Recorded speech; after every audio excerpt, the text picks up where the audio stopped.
بھائی وقتی طور پر یہ آ گیا ہے، لیکن ہم نے جو ہے وہ ایسے ہم نے ایسے ایام جو ہے بہت گزارے ہیں، ایسی شام غریب ہم پر بہت آئی ہیں، اور آپ تو گواہ اس بات کی، آپ تو بہت حوصلہ دیا ہے آپ نے، آپ اتنے سالوں سے حوصلہ کر رہے ہیں۔ کچھ ہی دنوں میں دیکھیے گا یہ سب معاملے جو ہوئے ہیں سب جو ہے وہ مطلب ابھی تو جبر کا ایک دم سے تاریخ کیا انہوں نے ایک دن کے اندر، لیکن کچھ دنوں میں پاکستان سے لے کر کے لندن اور امریکہ تک تمام جو ہے وہ سب کارکنان اب دیکھیے گا بھائی کو بولنے رہے مالے اپنے حبیب پاک سرکار عالم صلی اللہ علیہ وسلم کے خطبے جن لوگوں نے تیرے نام پہ اللہ کے نام پہ حضور صلی اللہ علیہ وسلم کے نام پہ پاکستان بنایا تھا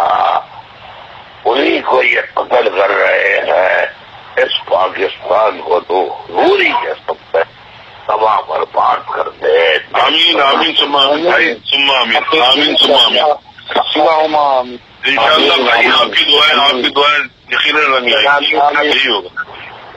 تقسیم در تقسیم مقدر ہے اس پاکستان کا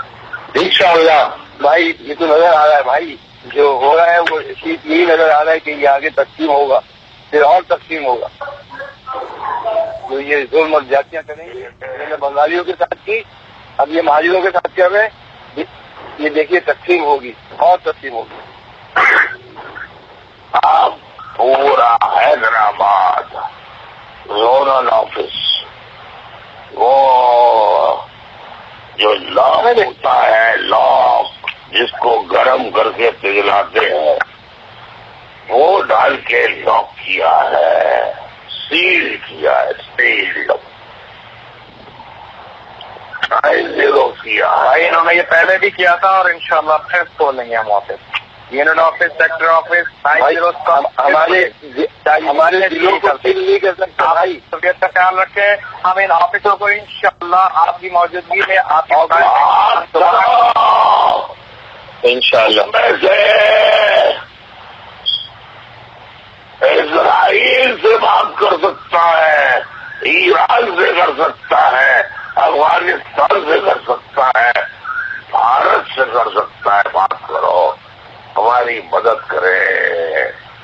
ہماری مدد کریں، غلطی ہو گئی، گناہ ہو گیا، اے ہندوؤں ہم نہیں سمجھے، ہم اس سازش کو نہیں سمجھے جو انگریز نے بنائی تھی، ہم اس کا حصہ بن گئے، اور آج تک جو نہیں بنے وہ عیش کر رہے ہیں، حکمرانی کر رہے ہیں، وردی پہن کے بے عزتی کر رہے ہیں۔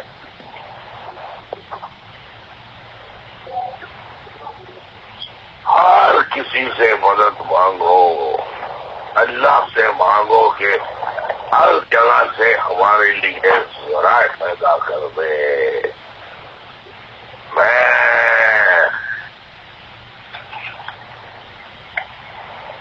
امریکہ ساتھ دے، اسرائیل ساتھ دے، میں